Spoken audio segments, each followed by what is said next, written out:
Good evening. It's Tuesday, August 6th, and you're looking at a live view of the Falcon 9 rocket as it awaits at 7:23 p.m. Eastern Time launch from Space Launch Complex 40 at Cape Canaveral Air Force Station, Florida. My name is Kate Tice, and I'm a SpaceX certification engineer here at company headquarters in Hawthorne, California. Welcome to the webcast for the Amos-17 mission, SpaceX's 10th launch of 2019. We'd like to extend a particularly warm welcome to Spacecom CEO David Pollock and the nearly 200 Spacecom guests who have traveled from across the globe to watch today's launch from Kennedy Space Center in Florida. On today's mission, we will be flying Spacecom's Amos-17, a geostationary communications satellite which will provide internet, phone, and secure communications to customers in the Middle East, Africa, and Europe. We're currently at T-minus 12 and a half minutes until liftoff, and currently all systems are go. Let's take a look at that rocket there on the pad. So that's our 70-meter, two-stage liquid-fueled rocket. The bottom two-thirds that you see there is the first stage, which accelerates the vehicle through the Earth's atmosphere to the edge of space with the help of 9 Merlin engines. This will be the third and final flight for this booster, which previously flew on the SHALE-2 mission last November and on Telstar-19 V just over a year ago. We will not be recovering the first stage following today's mission. There on the screen you can see quite a bit of white gas floating around, totally normal. That's just the liquid oxygen from inside the vehicle venting and turning into gas as it makes contact with the atmosphere. On top of the first stage is the black carbon fiber interstage, and on top of that is the F9 second stage. And that's what takes the payload to its eventual destination in orbit. The stages separate at about 2.5 minutes into flight. The second stage has a single Merlin vacuum, or as you hear us refer to it, MVAC engine, and that ignites after the first stage separates. The second stage is what will be carrying the Amos-17 satellite to geostationary transfer orbit. The satellite is safely enclosed inside of the 17-foot diameter payload fairing, which you see right there, the pointy cone at the top of the rocket. This protects the payload from aerothermal loads, heating, and contamination during ascent. Once we reach the vacuum of space, we'll jettison the fairing as the second stage continues on its journey to orbit.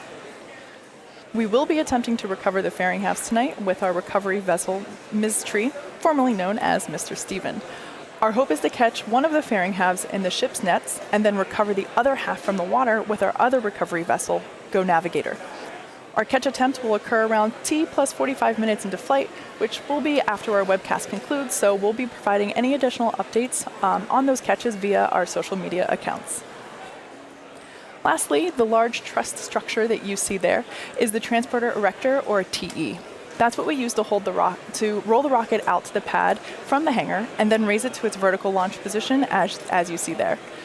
The TE also routes the vehicle's fluids, power, and telemetry umbilicals from the ground systems to the rocket and satellites until F9 goes on internal power and clears the pad. At liftoff, that's what will retract in order to clear the way for F9's ascent. Good afternoon. I'm John Innsbrucker, the Falcon Principal Integration Engineer at SpaceX, and we're just inside 10 minutes before launch. Good news is we're working no issues on Falcon 9, but we are closely watching the weather. Falcon 9 rolled out to the pad with the Amos-17 satellite at T-minus 16 hours and went vertical about 12 hours ago. Now the chief engineer held a technical poll at T-minus 1 hour, and then the launch director held both the propellant load and launch go, no-go polls at T-minus 38 minutes. Now the go, no-go poll covers the 10 people who are counting down the Falcon. They electronically click on go in their online procedure. Now for Falcon 9, we've been loading propellant since T-minus 35 minutes. Falcon 9 uses rocket-grade kerosene, which we call RP1, for its fuel, and liquid oxygen, or LOX, is the oxidizer. It's that cold LOX that's causing the condensation clouds that you see around the first and second stages. Now with fuel and oxidizer on hand, we do need an ignition source to complete the fire triangle. Now for Falcon 9, this is T-tub liquid, which is our igniter. You might see this at T-minus 0 as a green glow right before the engines light and the rocket takes off. Now currently fuel is completely loaded on the second stage. Fuel is scheduled to finish up on the first stage at about T-minus 6 minutes before launch. And meanwhile, liquid oxygen load is continuing on both first and second stages. Now, in addition to the RP-1 fuel and the liquid oxygen, Falcon 9 also uses helium to keep the tanks pressurized in flight. This helps fill the empty volume created as we deplete propellant out of the stages. Helium load began before the webcast went live. We're topping off until about the last minute and a half before launch. Now, engine chill will begin at T-minus 7 minutes. You're getting the team ready in a minute to open up the pre-valves between the first stage propellant tanks and the 9 Merlin engines. This will allow a little bit of cold liquid oxygen to flow into the turbo pumps, bringing them down to a temperature close to that of the super chilled propellant that will soon be flowing through the engines at liftoff. So the Falcon 9's looking good. On the satellite side, the Spacecom team transferred Amos-17 to internal power starting at T-minus 30 minutes. They completed that at T-minus 15 minutes. They're ready for launch. They're just monitoring telemetry on the spacecraft. The range tells us that they are green, air and sea space are cleared. And the big one is the weather. We had to delay half an hour this evening for launch. Currently, the weather rules are all green, but we're watching everything as we go through the last 7 minutes of the countdown. So right now, all systems continue to be go for liftoff at 23 minutes after the hour. As we mentioned earlier, tonight's mission is for Spacecom, a satellite operator headquartered in Israel. Today we're launching Amos-17. Amos stands for African Mediterranean Orbital Satellite, and the 17 is for 17 degrees east longitude location of the satellite. Built by Boeing, it'll be the most advanced high-throughput satellite providing communication services to Africa and have a life expectancy of over 20 years.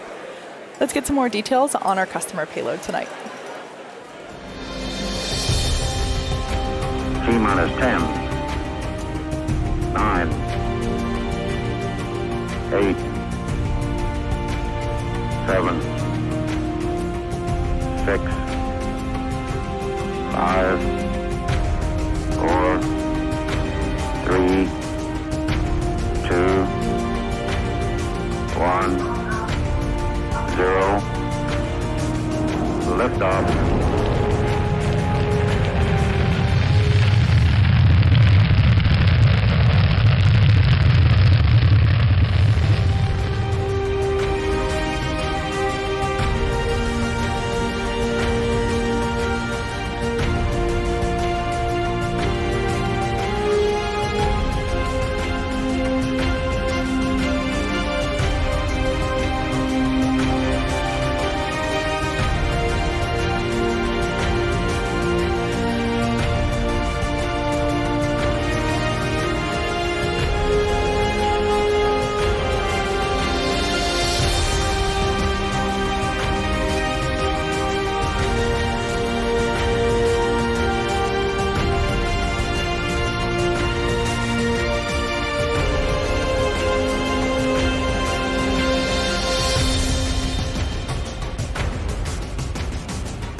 We're just inside 5 minutes from liftoff. Falcon 9 is now moving into the final stages of the countdown. First and second stages are both nearly fully loaded with over 1 million pounds of kerosene fuel and liquid oxygen. Stage 1 actually finished loading just a moment ago, and we have also begun chilling of the 9 Merlin engines. We're also getting ready now for the completion of liquid oxygen loading on both stage 1. That'll happen at about T-minus 3 minutes. Second stage will close out at about T-minus 2 minutes. The view on the screen is Falcon 9. The strong back part of the transporter erector still around the vehicle. We're getting ready to open up the clamp arms that attach to the second stage. Once the arms are open, coming open right now, you can see them, we will then begin retracting the strong back. That'll be coming up in about 10 seconds. The strong back will recline about 2 degrees away from the Falcon 9.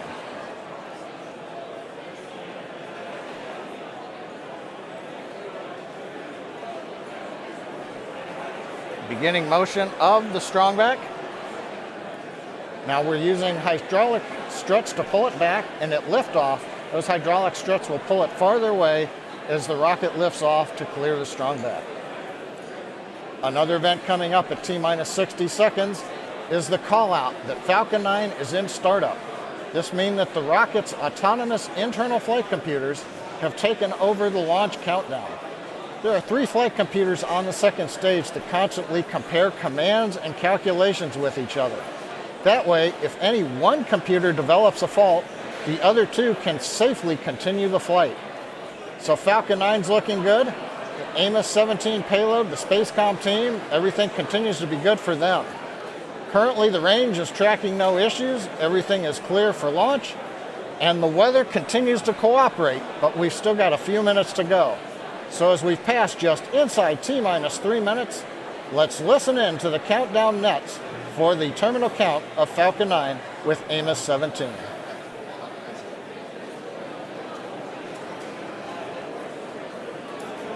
LDCE, this is RC on countdown 1. Be advised, the range has got no go at this time. Continue with the count. We'll execute a range hold at T-minus 30 seconds if the range does not clear the issue.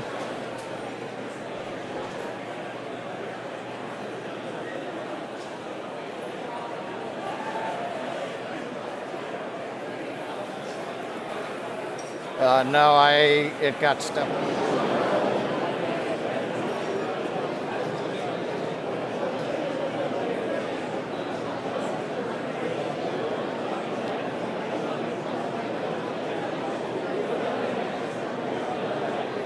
Stage 2 locks close up.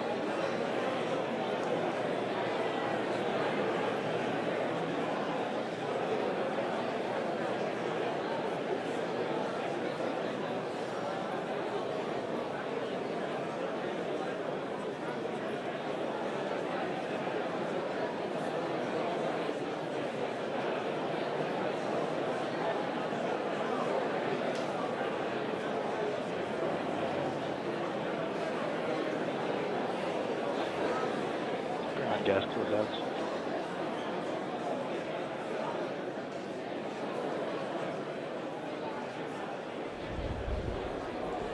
LDCE, this is RC on countdown. Be advised, we're continuing with the count. The range is go at this time.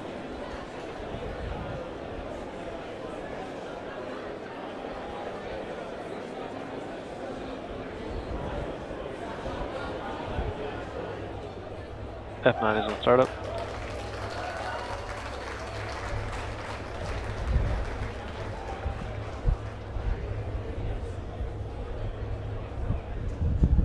Stage 2 pressing for flight. LD is go for launch.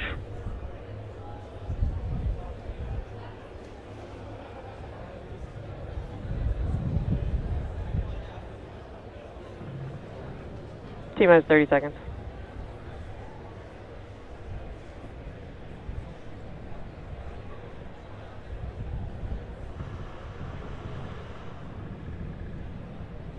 Stage 1 pressing for flight. T-minus 15 seconds.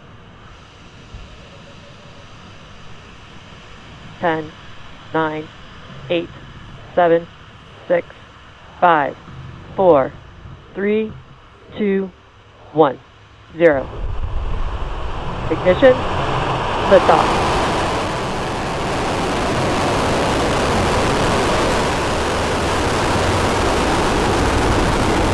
Vehicle is pitching downrange.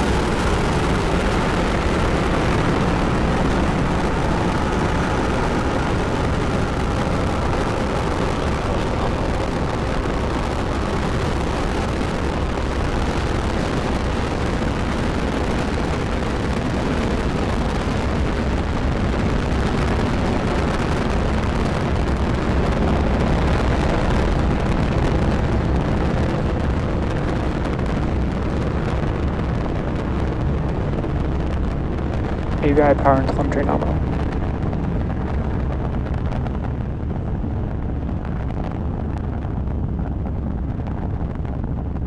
Vehicle is supersonic. Coming up on 1 minute into flight, we're getting ready for maximum dynamic pressure. Vehicle has reached maximum aerodynamic pressure.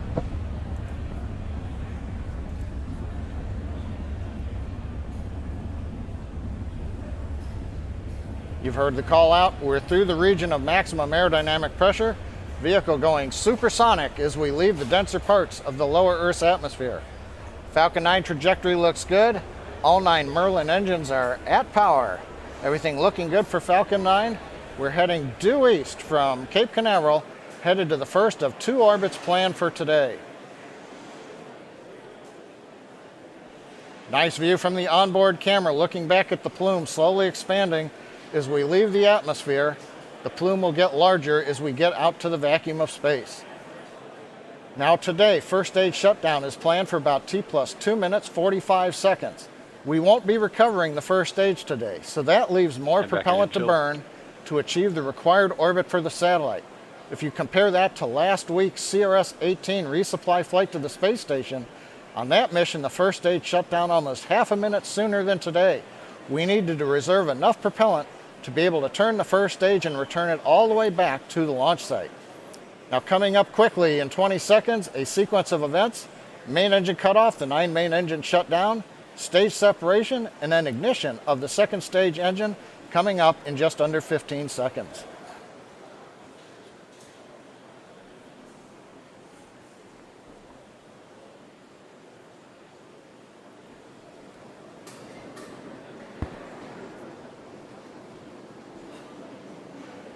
Miko.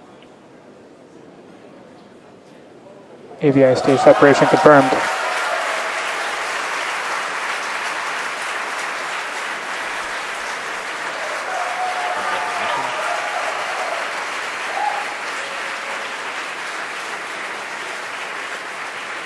We've had successful ignition of the second stage engine. The Merlin Vacuum D engine is up at power. Turbine speed Stage 1 looks STS good. is saved.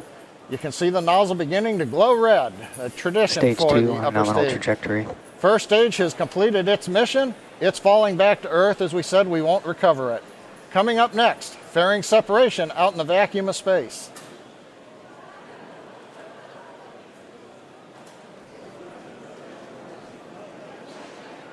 AVI fairing separation confirmed.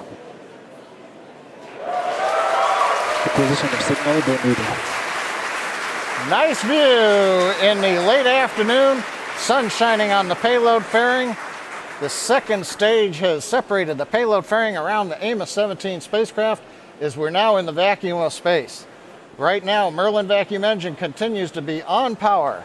Trajectory looks good. Stage 2 is right in the middle of the predicted path. Avionics reports their systems are nominal. So coming up 4 minutes and 15 seconds mark, we are go on Falcon 9 carrying Amos-17 to the parking orbit, the first of 2 orbits for today.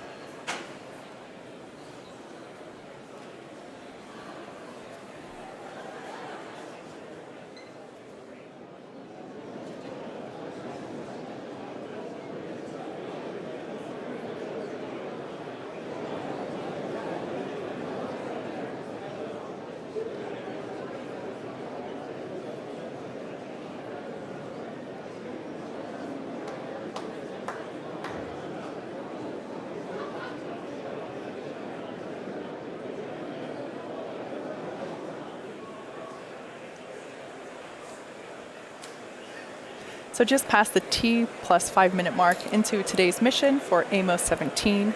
In case if you've just joined us, we had a slight delay due to weather over at Florida launch site, but we did take off at 23 minutes after the hour. And as you can see on your screen, the stages have separated, and there we have a beautiful shot of planet Earth as the second stage nozzle is glowing gorgeous red, orange, as it's carrying Amos-17 to geostationary transfer orbit. Stage 2 on nominal trajectory. We have confirmation that the trajectory for stage 2 is nominal.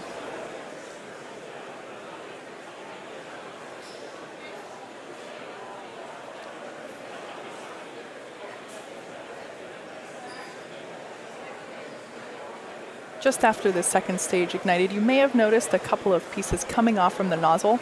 If you've tuned into our launches before, you see that every time. Those are that's basically just a stiffening ring that we place at the end of the nozzle to give it a little bit of structural integrity for transportation purposes while the rocket is still on the ground. Not really necessary once the rocket has taken off and they fall away.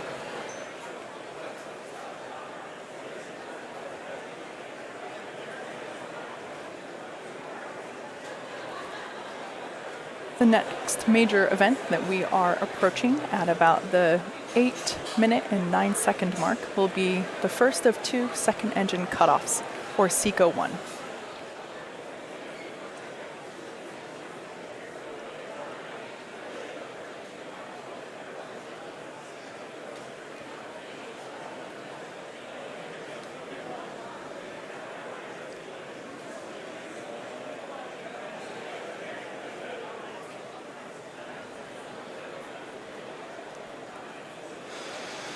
At this point in the mission, the second stage is pulling about 3.5 Gs.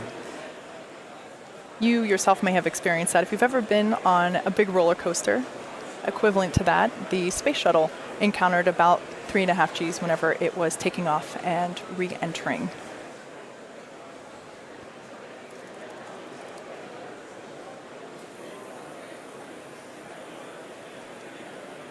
Terminal guidance.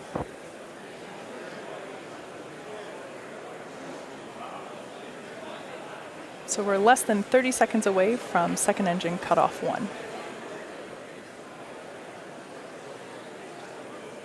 Like I said before, this is Amos-17, which will provide internet, phone, and secure communications to customers in the Middle East, Africa, and Europe. We're sending it to Stage 2 RTS is geostationary safe. transfer orbit.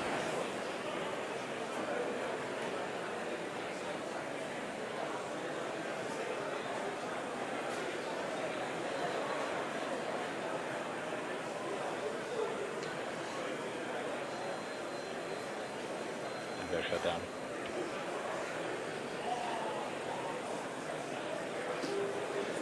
And we have confirmation that second engine cutoff has occurred and that we are in good orbit. So we're about to enter an 18-minute coast phase, so we're going to take a break, but we'll leave you with an animation that shows where we are in the coast phase. We'll be back at the T plus 26-minute mark for a second stage Nominal relay. orbit insertion.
Expected loss of signal in Bermuda.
Nominal, go one.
Plus 25 minutes, 47 seconds since a great liftoff of Falcon 9 from Cape Canaveral. We're getting ready to reignite the MVAC-D engine you can see on your monitor. This is going to be for our second and final burn. Currently, we are chilling in the turbo pump. We're also firing settling thrusters, small nitrogen-powered thrusters, making sure that the fuel and the liquid oxygen are at the bottom of the tank in the zero-G environment. As you can see from the map, we're coming over equatorial Africa. This is the best place to do the burn to change the orbit. So burn's coming up, let's listen in.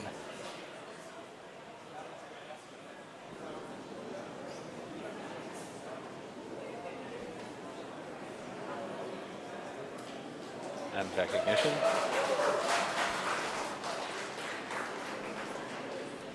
We've got good ignition, chamber pressure is on target. Now this burn is going to last about 1 minute. As you can see from the velocity counter, we're going to add about 2.6 kilometers per second. That's how much velocity we need to put into the orbit to get from the low Earth parking orbit we started from into the final geostationary transfer orbit required by the Spacecom customer. We're beginning to throttle down the second stage engine to keep G-loads on the spacecraft underneath the required levels.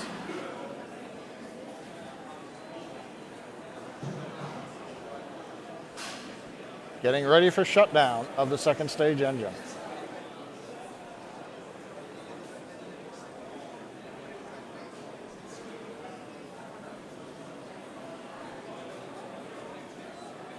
MVAC shutdown. We've got a good shutdown. Waiting for the orbit call out now.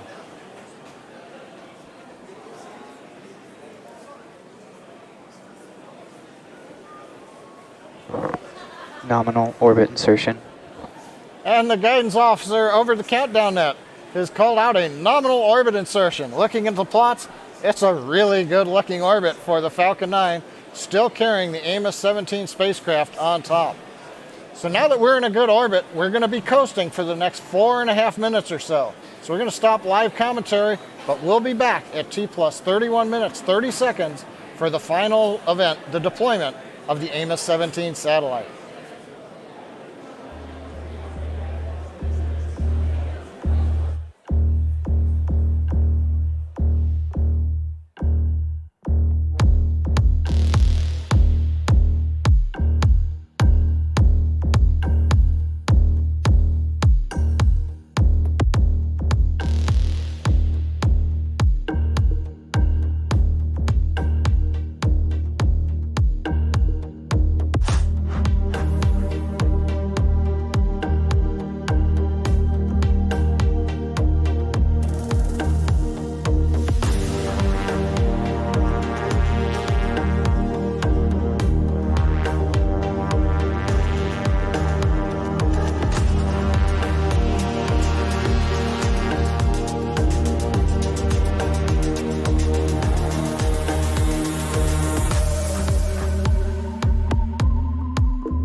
position flight field. South over.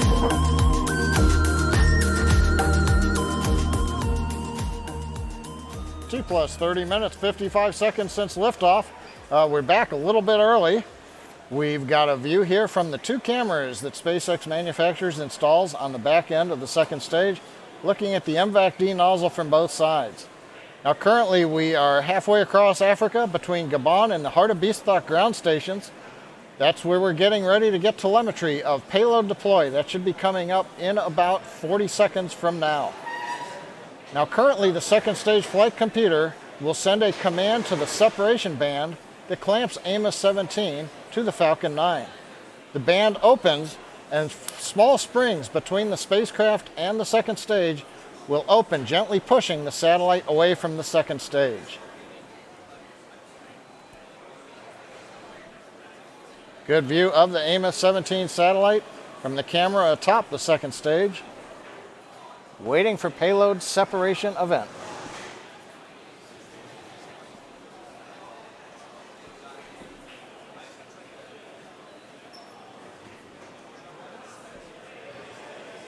AVI confirm spacecraft separation.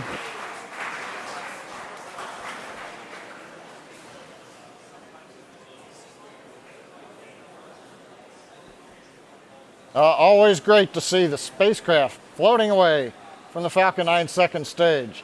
So we've got a good deployment on time. We're in the desired orbit. And with that, we're going to bring our webcast to a close. But it's been a great webcast for the Falcon 9 team. We had a liftoff delayed 30 minutes by bad weather at the Cape, but just before we went on the air, the last of the weather rules went from red to green. The range was ready to support. We counted down and launched at 23 minutes after the hour. First stage did its job before separating. There is no recovery plan for the first stage today. It will re-enter and break up in the atmosphere. Second stage continued on with 2 great burns, first into parking orbit and then into the final orbit. Expected losses. Just now we saw the separation of the Amos-17 spacecraft in the desired geostationary transfer orbit. So again, a great day for Falcon 9 and the Amos-17 customer. Thank you to our customer Spacecom, and also to the 45th Space Wing for range safety and the FAA for licensing today's launch. We'd also like to thank all of our viewers for tuning in. Follow our website and social media platforms for updates on the catch for the fairing halves, as well as our next missions and milestones. Until next time, have a great night.